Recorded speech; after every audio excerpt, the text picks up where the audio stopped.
നിങ്ങളെ അവർ പഠിപ്പിച്ചത് ഇന്ത്യയും പാകിസ്ഥാനും ശത്രുക്കളാണെന്നാണ്. പക്ഷേ ഈ ശത്രുതയിൽ ലാഭമുണ്ടാക്കുന്നത് ആരാണ് എന്ന് നിങ്ങൾ എപ്പോഴെങ്കിലും ചിന്തിച്ചിട്ടുണ്ടോ?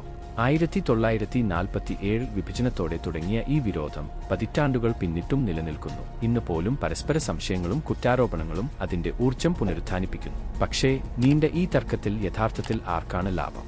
ഇന്ത്യ ഒരു സാങ്കേതിക മഹാശക്തിയായി മാറുകയായിരുന്നു.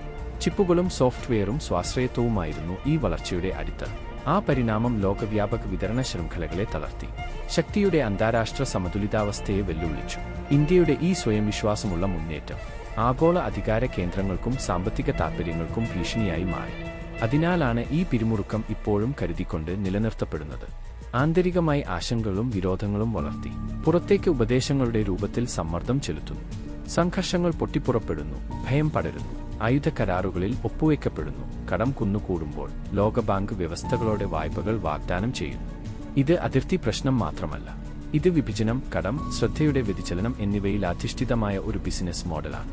രണ്ട് രാഷ്ട്രങ്ങൾ വിഭജിക്കപ്പെട്ടിരിക്കുന്നു, പക്ഷേ ഒരേ സിസ്റ്റം ആ ലാഭം കൊയ്യും. അതുകൊണ്ടാണ്